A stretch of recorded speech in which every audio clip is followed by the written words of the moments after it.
something you could tell. It's possible. It's possible. Feels like a piece of mussar I got.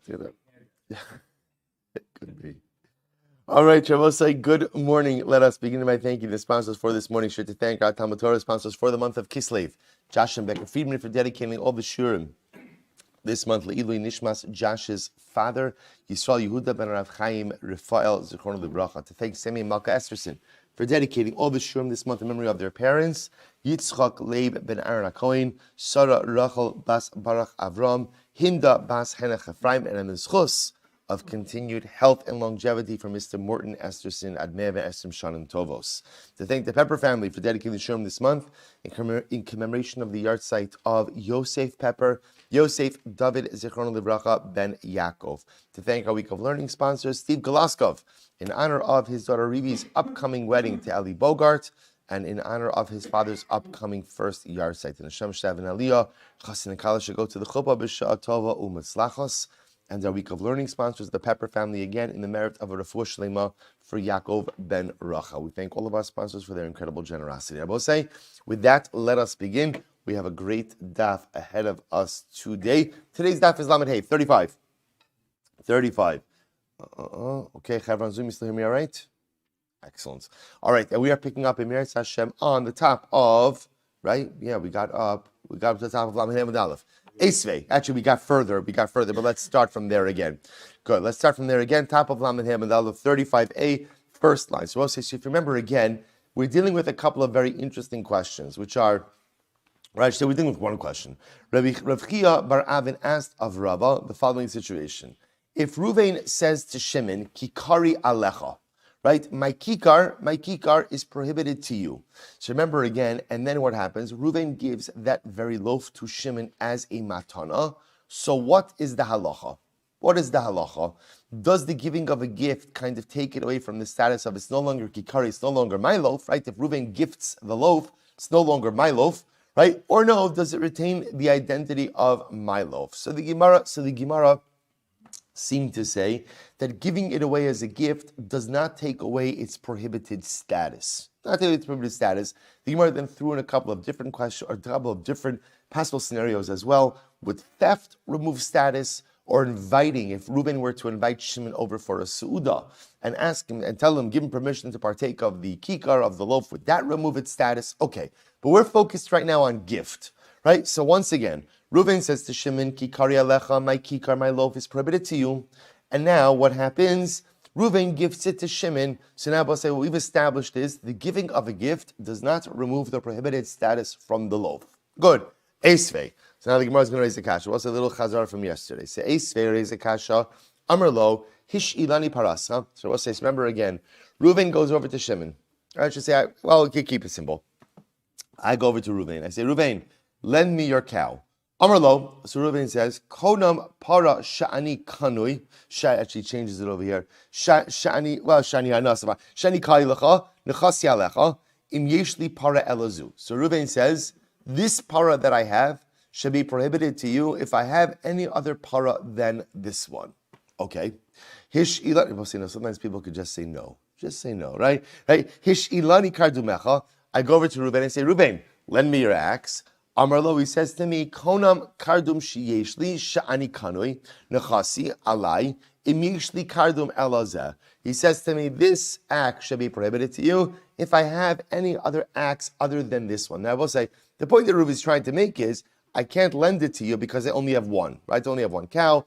I only have one axe. Take a quick look at Rashi, actually, I will say. So look at Rashi. 2-3 lines down from the top, end of the third line. Osha Amarlo, here, just Rashi's translating the case. Nechasi asurin alecha, my property should be usher to you. Im yeshli para acheres elazu, if I have another cow other than this one. Nimsa, so I will say, so that's the point. The point that Reuven's trying to make over here is, I only have one cow. V'haraya, everything should be usher to you, or my right, the par should be usher to you if I have another cow other than this one. He's making this statement because he's trying to show me that Allah Chalamaisa, he only has one cow. Now what happened? Turns out, V'nimsa sheyeshlo. So I say, turns out he's got another cow. It turns out that he's got another ox. So now the shaila is, what happens now with his property? So the Gemara says, very simple, Bechayev Aser. Bechayev Aser. So while Reuven is alive, now his cows and his axes will be Aser to me. Will be Aser to me. Take a look at the Ran for just a moment, 3 lines down from the top. The Ran, Bechayev Aser. Im nimtza sheyesh lo para acheres or kardum acher.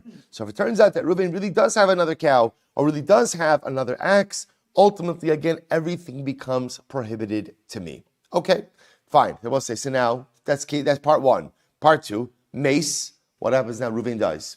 Oh, shenasnu lo b'matana. Or Reuven gifts me something, gifts me a cow, or gifts me an axe. Then what's ta'alacha? Harei ze mutar. Ultimately, again, it's mutar. So we'll say, so let's go through both of these cases. So remember again, mace, so let's look at the Ran again. We'll say it's the last wide line on the top. Mace, oshnas lo matana harehu mutar. Mishum dechi mace, oshnas lo matana lo paraso, velo kardumo, velo nechasav hein. So we'll say, so remember again, what's the pshat? So remember, it turns out that Reuven has another cow or another axe. So therefore, again, his cows and his axes become asur to me. Now the Gemara says, okay, Reuven dies. So once Reuven dies, what's the halacha? Everything becomes permitted. Rabbi will say, why does it become permitted? Why? It's no longer his. It's no longer his. But Rabbi will say, but here's what's striking to us. If Reuven gifts any of this to me, it also becomes mutter. Right? It also becomes mutter. Now Rabbi will say, now why is that? Again, the Ran explains, because when Reuven gifts it to me, it's no longer what? It's no longer his. Whoa. But that contradicts what we just said before. Because what did we say before? We said, Rabbi say again, this was the question that Rav Chia bar Avid asked of Rava. Reuven says, Kikari alecha. My kikar is usher to you. My kikar is usher to you. And now, Reuven gifts it to Shimon. We kind of established on Lamed Hebed Beis that the giving of a gift does not remove the kikari status from the loaf. So beforehand we said giving a gift does not remove the prohibition or does not remove the loaf from the ownership of Reuven. Here we're saying that giving a gift does remove ownership from the item. So what's the pshat? So we'll say this is actually incredible. Now it's not a kasha. Why? Listen to this. Shenitna lo al yedei acher. We'll say in this case, where ultimately again, where the Brisa said that if Reuven gifts me an axe, it's mutter. Reuven is not gifting it to me directly. What is Reuven doing? Reuven is giving it to Shimon, and Shimon is giving it to me. Now what's the mila of that case? The mila of that case is there is a change of ownership that happens independent of me. So in other words, the fact that axe was given from Reuven now to Shimon ultimately fundamentally removes it from Reuven's domain, so that by the time I get it, there's no vestige of Reuven's ownership upon that item. Take a look at the Ran again. Shenitna lo ayedei acher. Say in the short lines, in the thinner lines, about 5 lines in. Shenitna lo ayedei acher. So the Ran says, Shenasnu madir leinish ta'alma va'acher kach nasnu ze lemoder. So Reuven, the one who made the neder, gave the axe to Shimon, unrelated party, and then ultimately Shimon gives the axe to me. So I will say, so in that case, everyone will agree that halacha l'maisa, any vestige of ownership of Reuven who made the neder is no longer there. And I will say, contrast that with the case on Lamed Dalet base, because what was the case that we had before on 34b? What was the case? The case is where Reuven made the neder, kikari alecha, my kikar is usher to you, and then Reuven gifted that very kikar to Shimon. So when the person who made the neder is gifting it to the person who was the subject of the neder, the object remains prohibited. The object remains prohibited.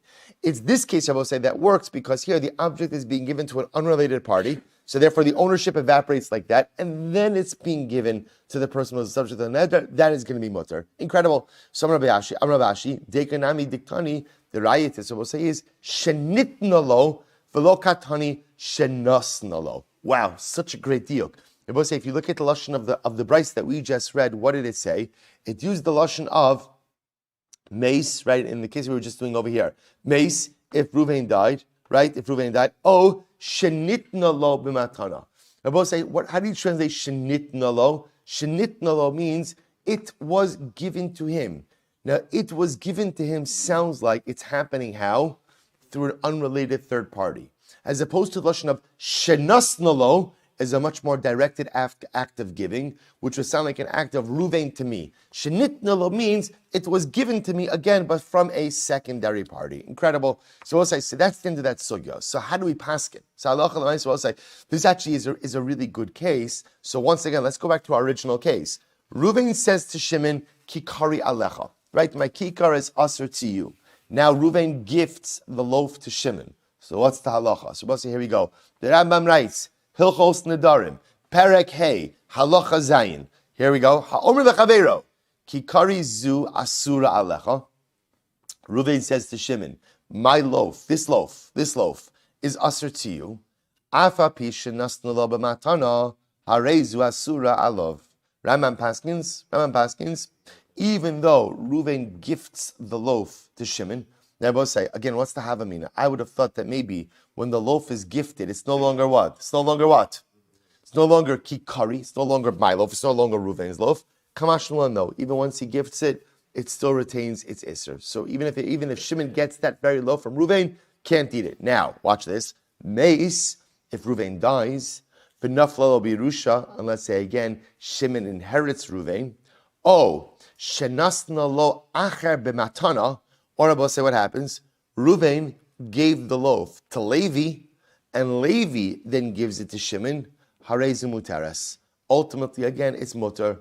It's mutar. Why? Shalo amar lo ela kikari v'hari eina ato shalo. Because Rabbi say it makes a lot of sense. In the case of death, Rabbi say one of the most humbling things about death is there is no ownership in death. Right? No matter how much you've acquired, I remember years and years ago, there was a news story about a guy who was an avid car collector, and he left in his matseva that he wanted his Mercedes to be cast in, I guess, like maybe concrete or stone, and that was his matseva. Right? And people are saying, wow, like they were still like his love for cars so much. And you read it, you're like, pathetic, right? First of all, that's what you want to be remembered by your Mercedes is a nice car, right? But Lamaisa, like, but that's, but what you see deep down, what was it? Why does a person why does he want his car to be his matseva? It is a futile effort to take it with you. Right? And it doesn't work. Somebody once told me, it was actually Bernie Kraft once told me a great line. He said, the hearse doesn't have a luggage rack. Right? Such a good line. He said, I will say, we spend our lives trying to acquire things, thinking that those things will make us happy. And at the end, or give us status, or make us chashuv. And it's nice to enjoy it's very nice to enjoy nice things. But Lamaisa, after 120, which goes by in a heartbeat, you take absolutely none of it with you. You take your box, you take your tachrichim, and that's what you take. Nothing else goes with you to the grave. An incredible yesod. All right, it just got very heavy. Over here. Okay, good. So I'll say, so ultimately, again, it's too early to be so heavy. So the idea, so I'll say the idea over here is when you die, right? So Reuven said, Kikari alecha, right? So Reuven says to Shimon, my loaf is up. So guess what? Reuven, you die. Listen to the Musar. When you die, even the loaf of bread that was yours is not yours. Nothing is yours the moment you die. You relinquish ownership over everything. Incredible, even your loaf of bread. So therefore, again, if he dies, the loaf is permitted, or if it's given as a gift via a third party. In other words, there has to be something essential. Essentially, what the Rambam is saying is like this. In order for Shimon to benefit from that loaf, ultimately, again, there must be a break in the loaf relationship between Reuven and Shimon. So anything that directly, so again, if Reuven dies, that's the break in the ownership, right? Or if Reuven gives it to another party and the party then gives it to Shimon, that's going to be permitted as well. Okay, that's how the Rambam has it. Let's go back there. So ba'a mine Rava Mirav Nachman. So this is a very interesting case. Yesh me'ila b'konamos olo. So we'll say very interesting. So remember again, in all of our cases, in the last couple of cases, we've been using the kinui of konam, right? Remember again, I will say an equivalent or a similar term of konam. Remember, what is konam? What's konam? Carbon.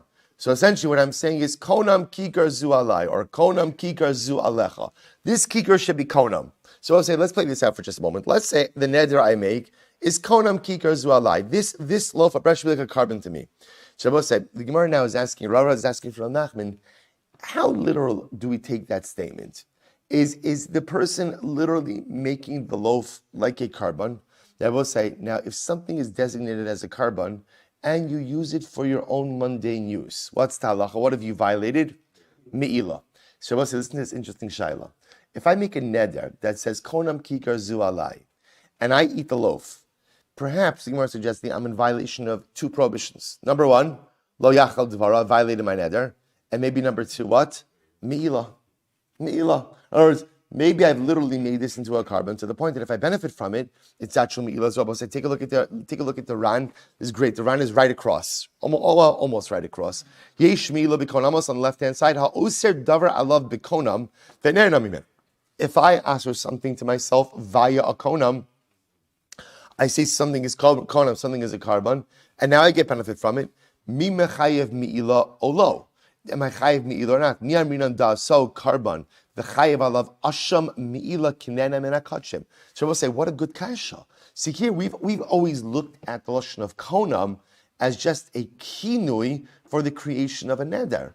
Now the Gemara says maybe konam actually creates an actual carbonic situation to the point that if now I benefit from that loaf, I'm actually in violation of the laws of me'ila. To which the Gemara says, Amar leiti nisua, we learn this.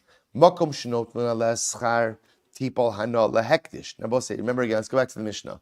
So the Mishnah was talking about the things that even if I made a neder, prohibiting someone from deriving any benefit from me, certain things that I'm still allowed to do. Amongst those things I'm still allowed to do is what? Return their lost object to them, right? So I make a neder, Reuven, you cannot get any benefits from me, and now Reuven loses an object, I could return the lost object to Reuven. But, I will say, but, the Mishnah said, if you normally pay a person a couple of shekel for doing such a thing like that, the money has to go to Hektish. So the Gemara says, wow, why does the money have to go to Hektish? Now, I just want to point out, the Ran points this out. He says that there is a concept that sometimes in halacha, if you get money, you're not allowed to benefit from that money. So I will say there's an expression that Chazal used. The expression is, Tipal hana liyam hamelach. Throw the money into the Dead Sea, which is another way of saying you can't get benefit. So why doesn't the Mishnah say that? Why does the Mishnah Dafka say that if you get money for Hashavas Haved, for returning a lost object, what do you have to do with it? It goes to Hektish. Why to Hektish? So listen to this. So the Gemara says, so the Memra, ki Hektish. Rabbi will say, because what it's saying is that ultimately, again, this neder is the equivalent of Hektish. Ma Hektish yesh bo me'ila, af konamas yesh bo me'ila.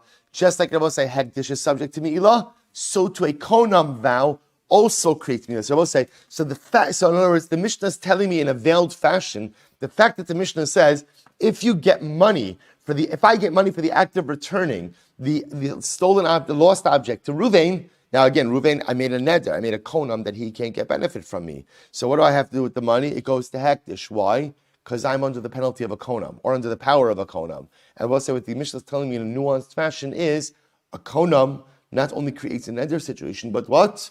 Creates a me'ila situation.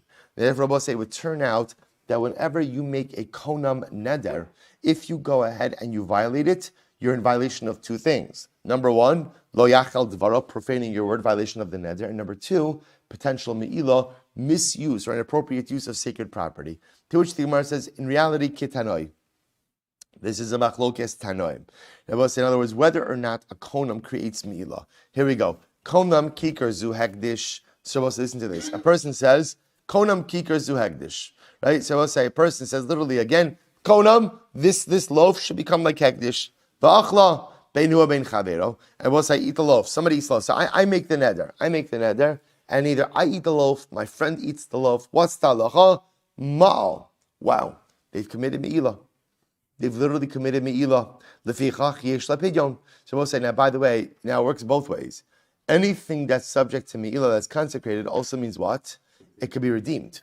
So that's the good part also. In other words, it works. In other words, it creates a chumrah that now mamish it's like hekdish, but it could also be redeemed. However, kikar zu alai, If a person says, Kikar zu alayla hekdish, this loaf should be unto me for hekdish, va'achla, and he eats it, hu ma'al. We'll say in that case, because I've phrased the konam only as a prohibition to me, ultimately, again, only I've committed me'ilah, chaver lo ma'al. But my friend, if he eats the loaf, has not committed me'ilah, lefichach, ein lepidyon, therefore it has no redemption. Rabbi Meir. That's Rabbi Meir. Chacham say, ben kach lo ma'al, lefi she'ein me'ilah b'kona. So we'll say, now the Chacham come along and say, what are you talking about? This is a neder. This is not hegdish. And even if you use the lashon of konam, konam does not create me'ilah. I should say, konam does not create hegdish. What does konam create? What does konam create? Neder. Which I both say, again, just logical of the Chachamim is, to be makdish something requires das. You're making a neder over here. Now again, could you have simultaneous das for both Nedarim and hegdish? Sure, but that would need to be a bit more explicit. In the absence of an explicit desire to make something consecrated, the lashon of konam was established by Chazal as a kinui, as an equivalent term to affect a neder, not to affect hektish. Therefore, the Chachamim say when you use lashon of konam, all you're doing is making a neder. You are not making something hektish, and therefore, again, there is no discussion about me'ilah in these cases. Amalei Ravacha bereid Rav Avia Ravashi kikari alecha. So this is interesting. So what happens in the following case? What happens if halacha l'maisa again? What happens if halacha l'maisa? A person says kikari alecha, right? So again, this goes back to our previous case. I say to Ruvain, my kikar should be usher to you. Okay, konam, my kikar should be usher to you. Okay, v'nasna lo matana mimal. So ultimately, again. So now I go ahead and I give it to Reuven as a gift, right? And Reuven eats it. So has someone committed me'ilah? So the Gemara says limol no sin halo asira leh. Rabbi says, listen to this. So if I go ahead, so who potentially committed me'ilah? If it's the no sin, if it's me giving the gift, ultimately again the loaf's not usher to me. Remember again, Rabbi said, what's the neder I'm making? The neder I'm making is, this loaf should be us, right? Ruven, kikari, konam, kikari alecha. Right? My loaf should be like a carbon to you. So Rabbi says, so now the Gemara asks, I give it now to Ruven as a gift, as someone committed me'ilah. So the Gemara says, well, who would be committing me'ilah over here? It's not me. Why? Why is it not me? The loaf's not usher to me, right? So it can't be me. Lim ol mekabel, if it's Ruven, yachol da'amar, hetera ba'isi, isur lo ba'isi. Ruven can say, listen, I never had in mind to take receipt of anything that's prohibited or to enjoy anything that's prohibited, only something that's permitted. So it can't be me that it's usher. Amrle mikabel ma'al l'chashiyotzi. So this is very interesting. No. The potential ultimately is for the makabel, right? Makabel ma'al l'chashiyotzi. So we'll say the person who receives the gift ultimately again could go ahead and potentially commit me'ilah. But see, if you take a look at the Ran says over here, mikabel ma'al chashiyotzi. Fine.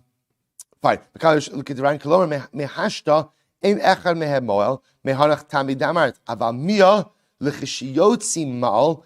Nehi de gabe zechia arminan de zachi betosi lechishiyotzi lo arminan hachi midi the havi akol motzi mos hektish lechulin. Shabbos says, so the Gemara says it could very well be that it's Reuven who receives it who could commit me'ilah when lechishiyotzi, when he somehow transfers the loaf from ultimately Reuven's domain to his domain. Why? Shekala motzi mos hektish lechulin kesavar shalchulin hu. Moel af ze moel. Because I will say the way me'ilah works, interestingly enough, there's sometimes even a transference of an item from the domain of hektish to the domain of chulin could in and of itself affect a level of me'ilah. Okay, I will say, so halach l'maaseh, the Gemara ends it off ultimately as a machlokes. We're going to see. We're not finished with this yet, even though we're going to a new Mishnah. We're going to see the Rambam in this in just a little bit. But I was just trying to point out the Gemara is introducing something quite shocking. I'll tell you why. We've been dealing with konamos for a while already, right? It is fascinating, and we've always assumed that as much as konam means carbon, it doesn't really mean carbon. What does it mean? Neder. It's now quite shocking to begin to realize that the Gemara is entertaining the possibility that maybe konam actually means carbon. And maybe ultimately, again, what the person is creating is that when I say konam kikar zu alai, I'm creating a dual isser. Number one of neder, number two of carbon, to the point that if I, or for that matter, the subject of the vow, are in violation of the neder, there's in fact dual prohibitions. One of violation of a neder, and number two of me'ilah. So is there me'ilah by konamos? The takeaway is machlokes. Machlokes. Resolution, Amiras Hashem, we'll see. We'll say Amud Beis. Great case. V'tarim es truma, so masro, so v'ladaito. So we'll say, listen to this. We are continuing in this same topic, which is, it was just to play this out. Reuven says to Shimon, for example, konam she'en elecha. Right? Konam, I take a neder that I will not give you any benefit. That's the neder, right? So Reuven says, essentially to Shimon, you can't benefit from me. See, remember, you can phrase it in two ways. Reuven says, I will not give you any benefit, or any benefit I give is usher to you. And Shimon, you cannot benefit from me. It's the same neder. Even if Reuven made this neder so that he's unable to provide hana to Shimon, the Mishnah is going on with a list of things that Reuven could still do. For example, Reuven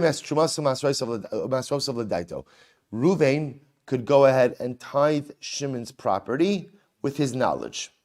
So he could take Trumas and Maasros for Shimon with Shimon's knowledge, and that's not considered to be hana. What else could he do? Umakrib alav kine zavin v'kine zavos, kine yoldos v'chataos v'ashamos. Shabbos say this is, listen to this. Let's say in our example over here, right? So Reuven takes a neder. Konam hanaasi alecha. Any hana, Reuven says, any hana that I could give you is usher like a carbon onto you, Shimon. So therefore, Shimon cannot get any hana from Reuven, right? So now the Mishnah says, okay, while that's true, there are still certain things that Reuven could still do for Shimon, like we saw in the previous Mishnah, right? He could go out and pay his half shekel. He could return his lost object. He could pay off his debts. So now continuing in that, Reuven could go ahead and separate out Shimon's Shumas and Meiser. So we'll say, watch this. Let's say Reuven's a Kohen. Right? And Reuven made this neder that ultimately Shimon can't get any benefits from him. Okay? Now watch this. Shimon shows up in the Beis HaMikdash, and Shimon has karbanos he has to offer. Reuven is the Kohen on call. Right? So the Mishnah says Reuven could offer up Shimon's karbanos. He could offer now. Well, we're going to see what's intriguing about Osai. If you look at Rashi, Rashi says at the end of the first line, "Makriv alav im haya kohen oso shenadar shelo yena mimenu." So we'll say again, if Reuven's a kohen, Reuven's the one who made the neder that Shimon can't get any benefit from him. Yochol lahakriv alav kinei zavin v'kinei zavos. Ultimately, I will say now it's interesting that the Mishnah phrases this as Reuven could offer up Shimon's bird pairs, kinei zavin. Kine zavos, which Shabbos said the bird pairs offered up for zivos, or kine yoldos, the bird pairs offered up for a yolda, this woman who gives birth, chatos and ashamos, and sin offerings. What else can Reuven do for Shimon? Umelamdo, medrash halochas va'agados. Again, ultimately, if Reuven is a Talmid Chacham, Reuven can teach Shimon medrash, halacha, agada, avalo yilamdenu mikra. What can't Reuven teach Shimon? Chumash. Okay, why that distinction? We'll have to see in the Gemara. Avam Malamidu has banav vespanos of mikra, but Reuven can teach Shimon's children everything, including Chumash. Okay, so therefore I will say again, just to be clear on what the topic of the Mishnah is, same case as before. Reuven has taken a neder prohibiting Shimon from getting any level of benefit from him. The Mishnah is continuing in the list of things where even if there's a neder, things that Reuven is still permitted to do for Shimon. So essentially, we have three categories, right? Category one is Trumas HaMaasros. Reuven could separate out Shimon's Trumas HaMaasros with Shimon's knowledge and consent. Number two, if Reuven's a Kohen, Reuven could offer up Shimon's karbanos. And number three, Reuven could teach Shimon Torah with the interesting exclusion of Chumash. But yet, to Shimon's children, Reuven could teach everything. Okay, let's analyze. We'll say, so now this is incredible. Says the Gemara. We'll say this is great. Ibailahu, Hani kohani shluchei didan havu, o shluchei dishmaya. So I'll say, listen to this, such a yesodistic question. Now I'll say, who do the Kohanim work for?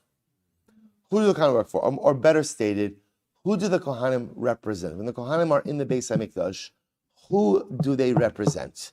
Are they the representatives of Klal Yisrael, Shluchei Didan? The Kohen Rabbi say, again, really, what happens is every Jew should be able to do the Avod in the Beis HaMikdash, but HaKadosh Baruch Hu says that's not feasible. So therefore, again, the Kohen is my Shaliach. I have to offer up Karbanos. I can't do it myself. The Kohen is the extension of me. He's my Shaliach. Or maybe not. Maybe the Kohen is ultimately, again, a representative of HaKadosh Baruch Hu to Klal Yisrael. So we'll see here the Shaila, does the Kohen represent us, Klal Yisrael, to Hashem, or does the Kohen represent Hashem to us? What a machlokes. What a machlokes. So the Gemara says, listen to this, Lamai nafkamina, what does it matter? Oh, it matters a lot. Lemudar hana. Well, say, I tell you why it matters. Here I go, I'll say, it matters in terms of what happens, like in a case like we were just describing. I go over to my local Kohen, and I say to the Kohen, I make a neder not to get any benefit from you, Kohen. Hey, so I say, now watch this. If you say that the Kohen is the representative of Klal Yisrael, so the Gemara says, Hamahani leva asar. So I'll say, if he's my shaliach, and I made a neder not to get benefits from him, guess what? I can't benefit from him. In other words, I can't have him offer up my karbanos. Conversely, but if we look at the Kohen as the representative of HaKadosh Baruch Hu, then what? Even if I made a neder not to get benefit from him, I could still have him offer up my karbanos. Why? That's not called getting benefit. That's not called a personal benefit. Because when the Kohen offers up the karbanos, we'll say, who is you offering it up on behalf of? HaKadosh Baruch Hu. He's not my shaliach. He's the Ribono Shel Olam shaliach. I will say incredible. So what's the halacha? Who do the Kohanim work for? So we'll say, let's analyze. We can actually answer this from our Mishnah, which is quite interesting. So Tashma, this now we learned, Makriv alav kinei zavin. So we'll remember again, what did the Mishnah say? So we'll say, this is the Mishnah's case, right? Reuven makes a neder to Shimon, saying, Shimon, you cannot get any benefit from me. And I will say, in the case of the Mishnah, Reuven is a Kohen, Shimon shows up with his karbanos. What did the Mishnah say? Reuven could offer them up. So what do you see from here? I amrit shluchei didan kamahanile. So I'll say again, so obviously, if you hold that the Kohen is the shaliach of the Jew of Klal Yisrael, of Yisraelim, then ultimately, how could the Kohen how could Reuven offer up Shimon's karbanos? He's giving Shimon hana. The Gemara says, so by the fact that it says that Reuven could offer up Shimon's karbanos, so we'll say, what does that show you? That the Kohanim are not the shliach of Klal Yisrael, the Kohanim are the shliach of HaKadosh Baruch Hu. That's why the Kohen, even though again he's made a neder, Reuven's made a neder, not to give any benefit to Shimon, Reuven could still offer up the karbanos. The Gemara says, okay, let me ask you this question. Listening makriv alav karbanos. I will say, the Gemara says, can I ask you, why does the Mishnah give such specificity? I will say, the Mishnah says, Reuven, who made a neder not to give any benefit to Shimon, if Reuven's a Kohen, he could offer up Shimon's bird pairs for zivos, for childbirth, chatos and ashamos. I will say, you could just simplify the Mishnah. How do you simplify the Mishnah? Let it say, right, Reuven could offer up what? Karbanos. Why Dafka mention these specific types of karbanos? To which the Gemara says, listen to this, Ella Mechusare kapara shiny. So Rabbi say this is very interesting. The common denominator amongst the karbanos mentioned in the Mishnah is that they provide atonement. There are different types of karbanos. There are some karbanos that ultimately, again, can be voluntary offerings, certain karbanos, right? And there are other karbanos that are necessary in order to affect atonement. If you look at the karbanos in the Mishnah, these are all atonement offerings, right? The bird pairs for zivos, person's a zav or a zava, so their purification process is not complete up until the bird pairs. Ultimately, again, yoledes, same thing, and a chatas and an ashum, a person has transgressed. So these are all situations of mechusari kapara, and the Gemara says mechusari kapara are different. Now, how are they different? We'll say go right across to the ran, very exciting, right to the right hand side to the ran. Ella michusari kapara shiny kolomar v'adarabba tifshot leidach gisa dechev the tana michusari kapara belachud dein tzrich and das. So I should read one more line. I'm sorry. Back to the Gemara. Don Rabbi Yochanan, where we'll say what's different before we go to the ran. What's different about mechusari kapara? Don Rabbi Yochanan Hakol tzrichin das chutz b'michusari kapara. Rabbi say, watch this. In general, when you bring a carbon, carbon requires das, right? Intent, right? Intent. I have to intentionally bring. Rabbi say, there's an exception. What's the exception? When I have outstanding carbonos that are necessary in order to affect kapara, those carbonos can be brought on my behalf, even without my knowledge. Even without my knowledge, which Rabbi says is incredible. So just to play this out, let's say I become a zav, and I happen to be sharing it with my friend. Been a difficult week. I've been a zav, right? It's a close friend, right? So I'll say, so ultimately again, and now I tell him, again, market's not so good. I have to bring my bird pairs and everything like that. He decides to bring my carbonos on my behalf without my knowledge. It works. It works. Now Rabbi say that is a unique halacha, but let me contrast that. I'll contrast that. Rabbi says, let's say I come back from a sea voyage, right? The voyage across the sea. So what's the halacha? What do I have to bring? What do I have to bring? Carbon toda. If someone brings my toda on my behalf without my knowledge, it doesn't work. It doesn't work. It's fascinating. It's dafka din by michusare kapara. Only by atonement offerings, someone could bring it on my behalf without my knowledge. The examples in the Mishnah are all kapara karbanos. Are all kapara karbanos. So now, now look at Iran. Mechusar kapara shani is so interesting. Kilomar, I can say just the opposite. Tifshot leidach kisa. The chayvan detana mechusari kapara belachod. So you're about to say the Mishnah is only talking about karbanos which affect atonement. De'in tzrichin das. These karbanos in general do not require the intent of the owner. So the Gemara says, Mashma dafka hani bishum dechayvan de'in tzrichin das vaday koin lav shlichusan ka'avid. Rabbi say this is so fascinating. Remember, let's take a step back for just a moment, right? Let's just trace back our steps. Remember, we'll say, what's the case in our Mishnah? What's our case? What does Reuven say to Shimon? Reuven says to Shimon, can't get hana from me. I hereby take an neder, you cannot get hana from me. What does the Mishnah say? So now, what happens? Reuven is a Kohen. Shimon rolls into the Beis HaMikdash. He has karbanos that have to be offered. What does the Mishnah say? He can offer it. Now, I will say the Gemara says, oh, by the way, this helps us to solve another very intriguing question, which is, who do Kohanim represent in the Beis HaMikdash? Are they the shluchim of Klal Yisrael or the shluchim of Hashem? It's clear from the Mishnah that they must be the shluchim of who? HaKadosh Baruch Hu. Because if the coin was my shaliach, he wouldn't be able to offer up the karbanos. Says the Gemara, hold up. Maybe not. Because if you look at the examples of the Mishnah is only bringing down certain types of karbanos. What type of karbanos? Kapara karbanos. What's unique about karbanos offered up to affect kapara? They can even be offered up without what? Without the intent or knowledge of the owner. So Rabbi said, listen to this.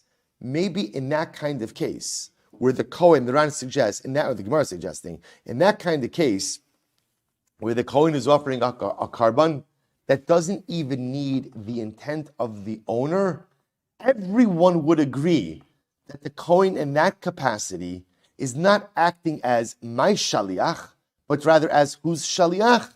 As HaKadosh Baruch Hu shaliach. And maybe that's why in this case, the Kohen is able to offer up the karban. Back to the Ran. V'adei Kohen lav shlichusan ka'avid. Aval b'shar karbanos hatzrichin das shluchei didon ninhu. The elo listening, we're supposed to say, hear what the Ran. This is incredible. It's incredible. Maybe what the Mishnah is saying is like this. In a case of a karban that affects kapara, that's where Reuven the Kohen could go ahead and offer it up on behalf of Shimon, even though Reuven has an outstanding neder that says Shimon can't get benefit from him. Why?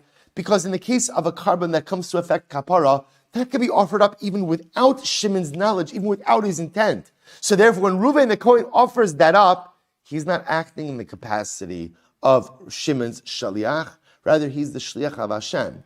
But perhaps by other karbanos, which absolutely do require the knowledge of the owner or the intent of the owner, maybe in that case Reuven could not offer them up on behalf of Shimon because Reuven would be acting as Shimon's shaliach. Such an incredible chakira, I will say. So the Gemara says, the Damar says, read it again. Damar B'Yochanan, Hakol Tzrichin Das, kind of explain the whole Gemara, but now let's go through the Gemara.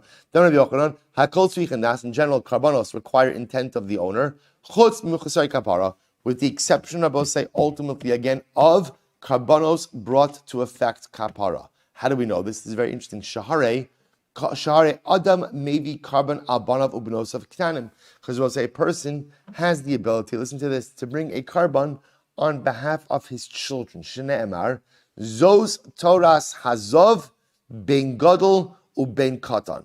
So we'll say the idea over here is, I have the ability to offer up a carbon on behalf of my children. Now we'll say again, the complexities of a child becoming a zav, we're not getting into right now.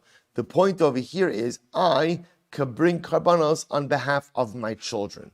Now, we'll say, now why is that interesting? Because the pashtus, the child may or may not have das, but what you see from here is that karbanos brought to effect kapara do not require das. So we'll say, so again, just full circle, because we're going to go on a little bit of a tangent for just a moment. Maybe what's happening in the Mishnah is like this. The Mishnah is very specific with the types of karbanos that Ruvain the Kohen, who made the neder, is able to offer up on behalf of Shimon, the subject of the neder. And they're dafka karbanos which affect kapara. So maybe it's only those kind of karbanos that Ruvain could offer up on behalf of Shimon. Why? Because those type of karbanos do not require das, and because they don't require das, therefore Ruvain the Kohen is certainly not acting in a shlichus capacity for Shimon.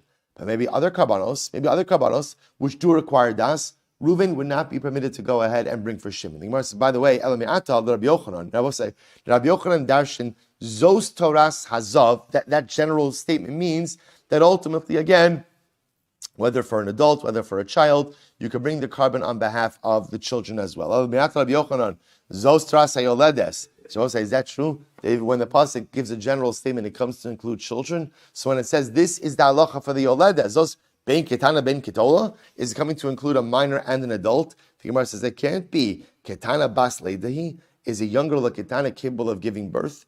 V'ha tani rabibi kameid Rav Nachman. I will say back to our Ksuvas days. Shalosh nashim mishamshos b'moch.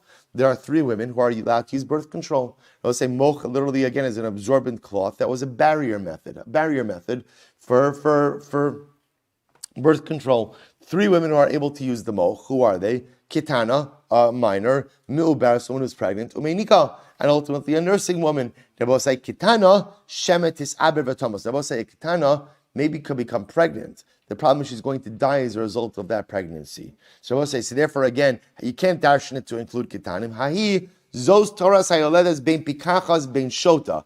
I will say, that general phrase, zos toras hayoledes, comes to include that a man could bring a carbon yoledes on behalf of his wife, whether his wife is a pikachas, Rabbosai means mentally aware, or a shota, or insane. The Gemara says, Kidiv Rabbi Yehuda, the son of Rabbi Yehuda Omer, Adam maybe carbon ashral ishto.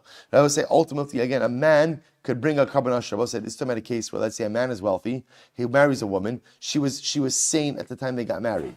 Then what happens? She becomes a shota. Shabbos, I remember again, carbon yoledis is one of those carbonos that's offered up that's reflective of your financial station in life. So if the husband is an ashir, even if his wife is a shota, he still has to bring the higher level carbon on her behalf. And I will say ultimately a husband could bring on his wife's behalf any carbonos that she is chayiv. Shekach kosevla, because after all this is written into the ksuva, v'achrayis de'islei lech alai min kadamaz dina. I will say, by the way, just as an interesting aside, one of the obligations as spelled out in the ksuva is a husband that has an obligation to pay for all of his wife's carbonos. So if she goes on a carbon spree, right, so lemaisa, again, the husband has holding the bill. So we'll say, so again, that was a little bit of a tangent. We're going to stop over here for today, but I just want to point out we have 2 outstanding questions. What are our 2 outstanding questions? Well, it's really one. In other words, we'll say, so really what we're asking is, the fundamentally you saw by Kohanim. Who do Kohanim represent? Are Kohanim the Shaliach of Klal Yisrael, or are the Kohanim, or the Shliach ultimately of HaKadosh Baruch Hu? Now I will say, the reason that bridges into our Mishnah is halacha lemaisa, what happens when there is a situation when ultimately, again, Ruvain takes a neder prohibiting Shimon from getting hana from him, and now Ruvain's a Kohen, Does Reuven have the ability to offer up karbanos on behalf of Shimon or not? That resides in this question. And then to try to figure out why the Mishnah Dafka chooses the karbanos it mentioned, to be continued and resolution, including again, I will say from the previous sugya. Miras Hashem tomorrow. Shkoyach. All right, Chevron soon. Have a great day, everyone. Good to see everyone. David and Joy from Eretz Yisrael. Incredible. Amen.